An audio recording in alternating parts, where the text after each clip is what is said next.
So dear students, in the last video we discussed about non-food crops and we started with rubber. Now we are going to start fiber crops.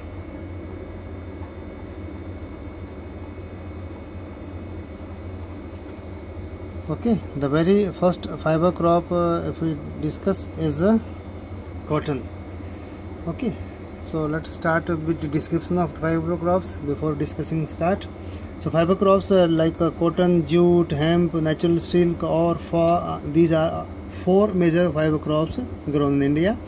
The first three are derived from the crop grown in the soil, and the latter is obtained from cocoons of the silkworm fed on green leaves, especially mulberry. And rearing of silkworms for the production of silk fiber is known as sericulture. Okay, tussar, muga, these are different types of silk. Okay, somebody might be asking you about silk. Silk grows in or silk is obtained from the cocoons. Okay, cocoons of silkworms. These are fed on green leaves of mulberry. Okay,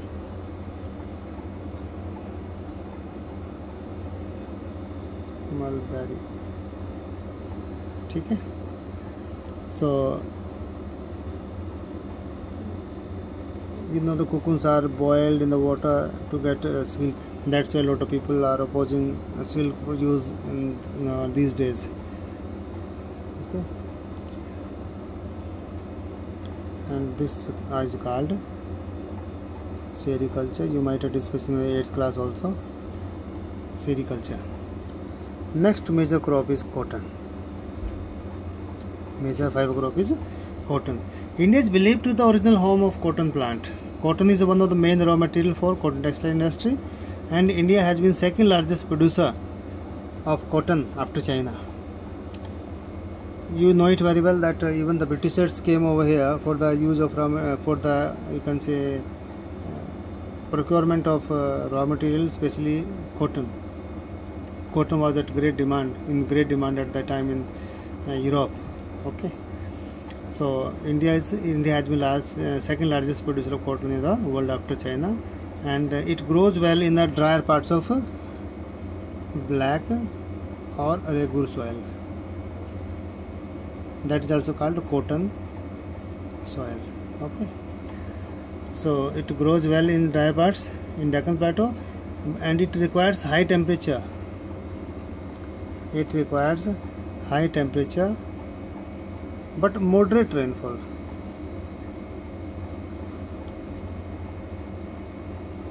And one special thing is it requires 210 frost free days. मतलब it requires around 7 months frost free. There should not be any frost in that area. कोई पाला नहीं पड़ना चाहिए.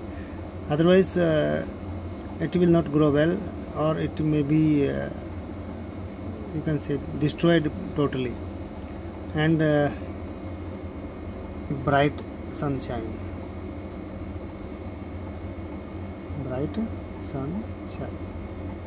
That is visible through high temperature. Okay, but keep in mind rainfall is moderate.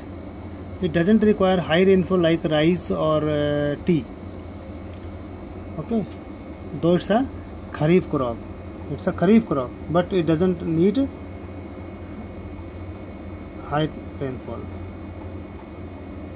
ये ध्यान रखना है. Okay, because in other kharif crops we need very high amount of rainfall, but here it is moderate rainfall. That is the basic difference. And second one basic difference is 210 frost free days, and second is moderate rainfall. Okay, and the major cotton producing areas in the country are Maharashtra,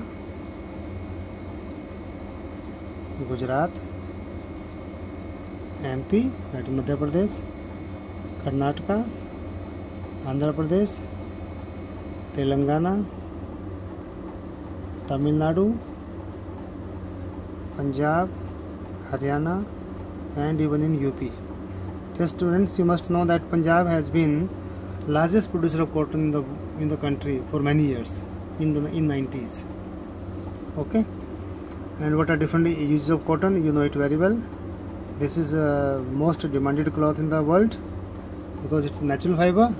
It's healthy and good for your skin. That's why it has always been in great demand. Next is jute. Jute is also called golden fiber. Jute is called golden fiber. It grows well in well-drained soil. Well-drained soil, and well-drained soil is basically found in delta areas. Delta areas like Sundarban Delta or Mahanadi Delta, Krishna Godavari Delta.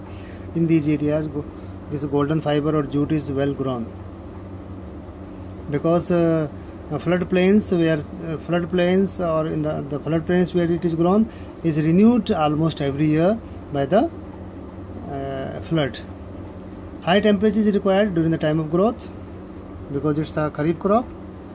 Definitely it requires high temperature and more rainfall. Okay, high temperature and more rainfall is required for the growth of jute. Major areas are West Bengal, then Bihar,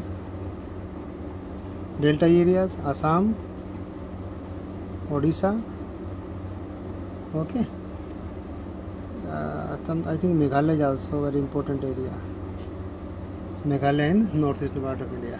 Okay, so these are major producing states in the country, and it is used for making what are its uses? Gunny bags. Okay, gunny bags के अलावा उसमें क्या बनता है? Mats बनते हैं. It is also used in making ropes. Ropes के अलावा कारपेट्स. जूट बैग्स बोलते हैं. जूट बैग्स भी बनते हैं. It's also used as a yarn for weaving clothes. Very fashionable clothes are woven with jute and different other artifacts. Okay, it has comparatively high cost. That's why high cost is a challenge for this industry or this agriculture, and it has great competition with synthetic fiber.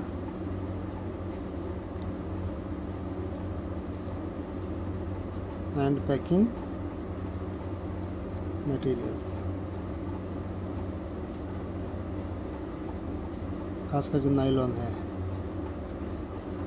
It's an artificial you can say fiber and comparatively stronger and cheaper.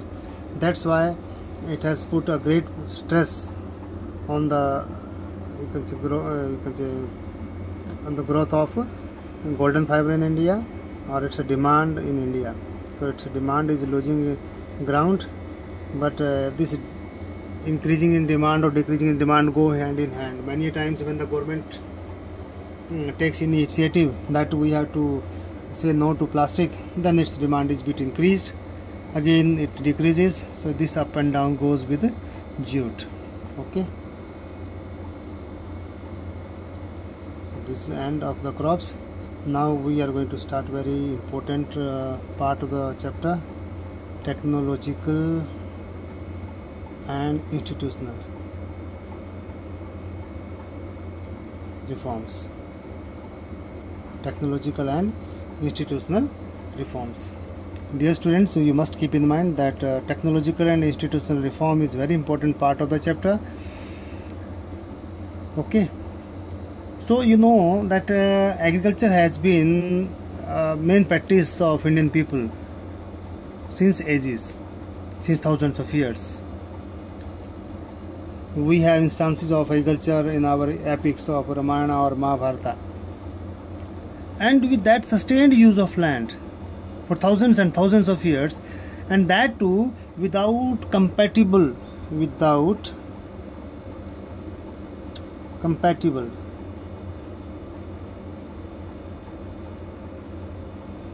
Techno-institutional changes.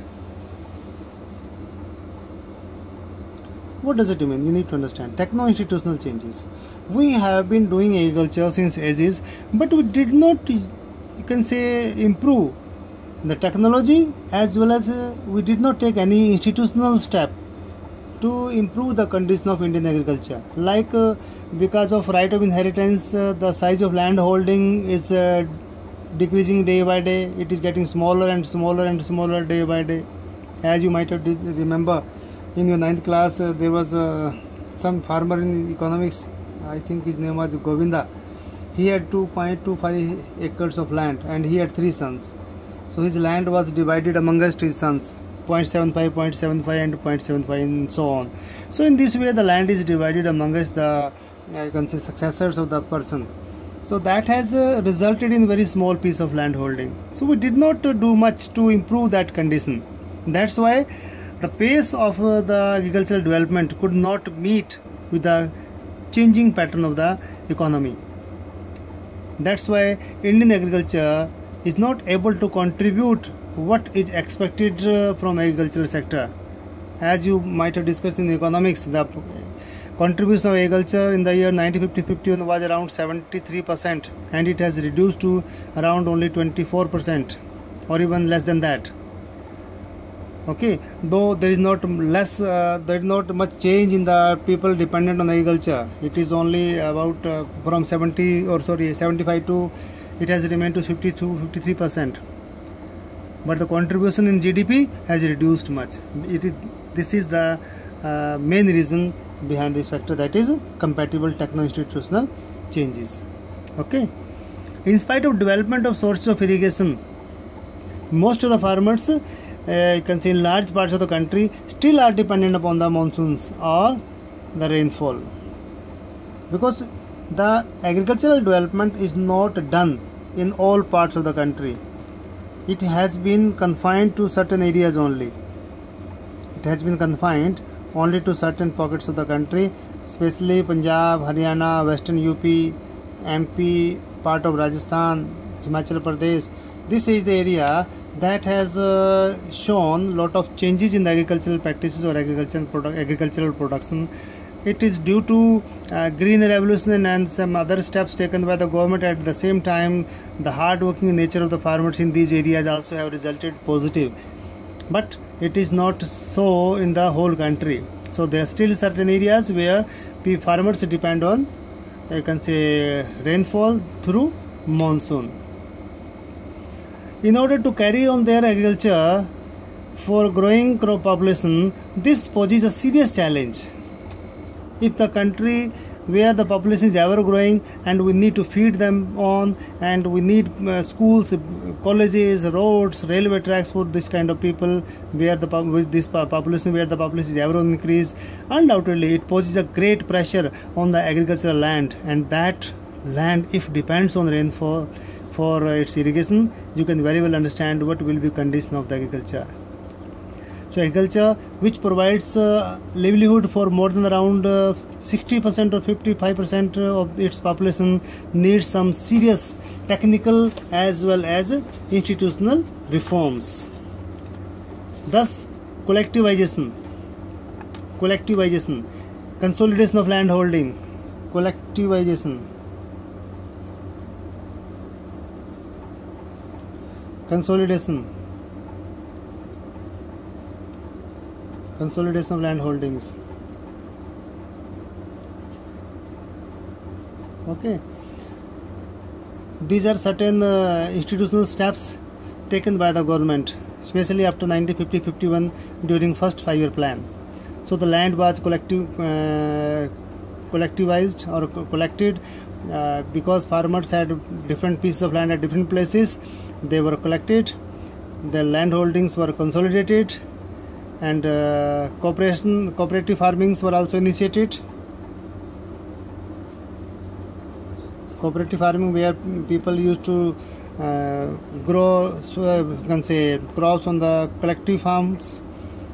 Small farmers could not bear to purchase the agricultural equipments and all that, and that was not of you can say sort of agriculture where they could survive having sufficient crop. That's why they all get collected and had a common land and worked hard on that to survive or to earn their livelihood. Apart from that, abolition of zamindari. Abolition of zamindari. These are the biggest step taken by the government of India, that the zamindari system was abolished, which was started by the Britishers to collect the revenues, land revenues from the farmers, poor farmers.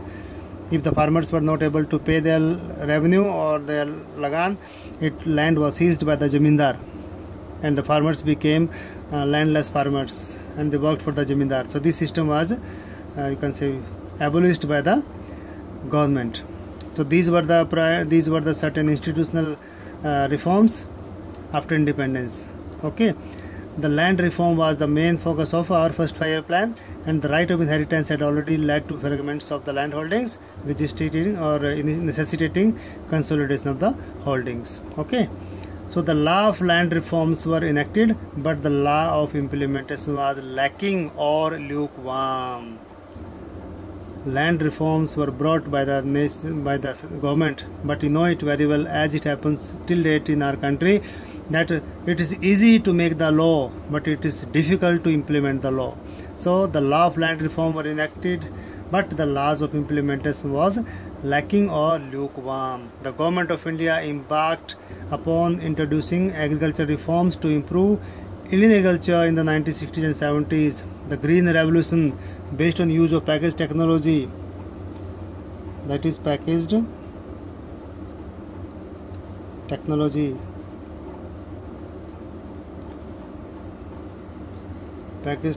where we used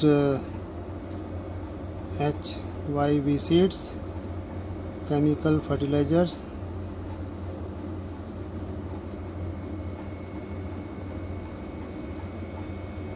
and irrigation. Okay, this was called package technology. So due to package technology, and then white revolution,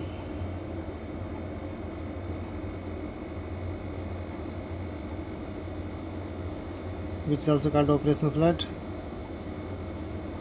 it is related to the production of milk in the country, were some of the strategies initiated to improve the lot of Indian agricultural sector. But these two led to the concentration of development in few selected areas, as we discussed: Punjab, Haryana, Western UP, Rajasthan, part of Himachal Pradesh, Jammu and Kashmir, and MP, etc., etc. Okay. Therefore, in the 1980s and 90s, a comprehensive land development program, comprehensive land development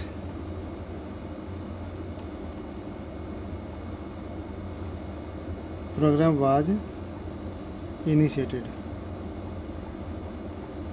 Okay, it includes which included